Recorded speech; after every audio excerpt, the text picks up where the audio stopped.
Sir, we are all aware of the need for fulfilling our commitments as far as the 11th 5 year plan is concerned.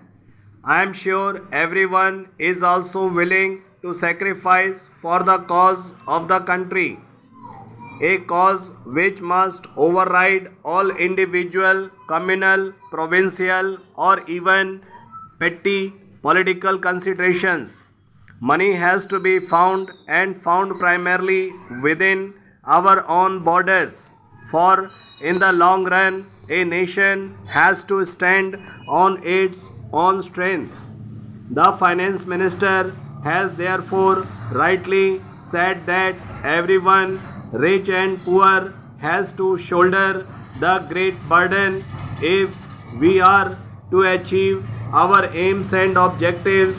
But while everyone is and must be willing to put his shoulder to the wheel, he can only do as much as is commensurate with his strength.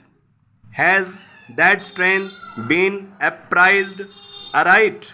And what will be the consequences if the burden is more than any sector can bear?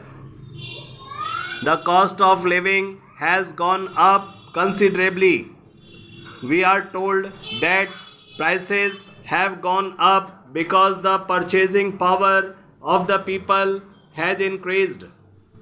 Has the purchasing power of the people increased pari passu with the rise in prices? I doubt it very much. I am not an economist, but I did learn that deficit financing will always cause inflation. And if that is so, the more we go in for deficit financing, the higher will soar the prices of commodities. Women are said to be poor financiers. As a woman, I admit that with the large majority of my sex, I know nothing in regard to the theory of high finance.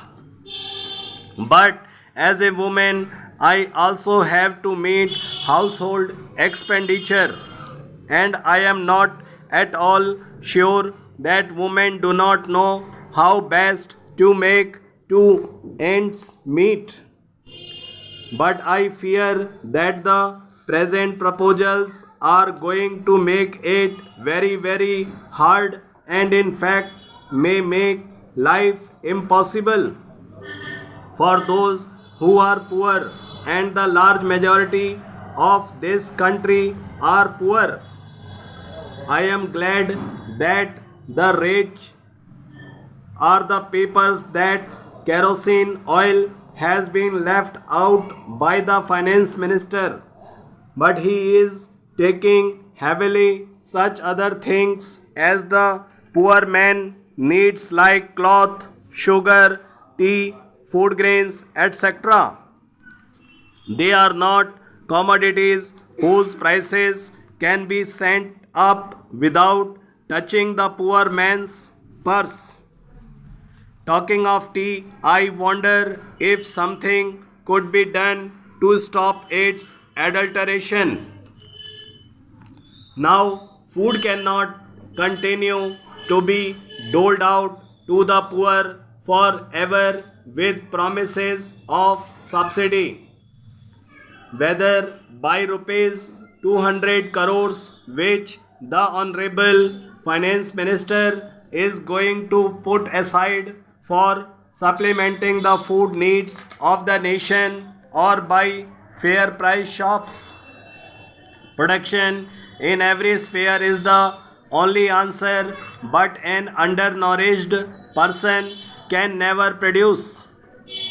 Why has the lowest income rate for taxation been lowered to the extent of making life still harder for the poor man? I think everybody who has anything to do with expenditure today realizes that rupees 1000 per month for a family is nothing at all. Take a man who has got to feed himself, his life, and 3 or 4 children, and perhaps his father and mother who are dependent on him. How can he possibly pay taxation on this small income?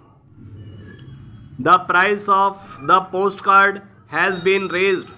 Why the rise of railway fares too is going to hit him. The poor, sir, should be made less poor. That should be the objective of every government, but I fear greatly that the present budget proposals are going almost the other way in many directions on the assumption of the fulfillment of a plan which might itself indeed break on the rock of finance. Sir, I have said I do not believe in disruptive criticism, or at any rate, I said I should offer some constructive criticism.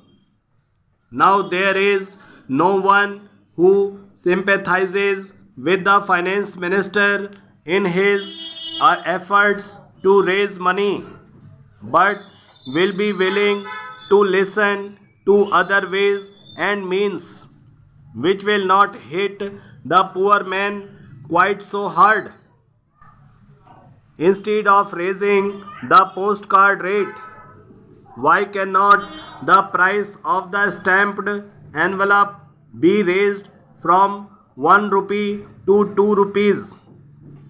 I would not mind even if the cost of the reply postcard was raised to 1 rupee, but I object strongly to the cost of the single postcard, whether local or internal, being increased. I do not know what the yield from such a measure, that is raising the cost of the envelope from 1 rupee to 2 rupees, will be, but I imagine it will not be less than the tax on the postcard. I believe I am right in saying that our civil aviation rates are less than these in the world. The aeroplane up to date is the rich man's means of conveyance. Why cannot airfares be raised rather than railway fares? Sir, I may be pardoned by saying so in this house.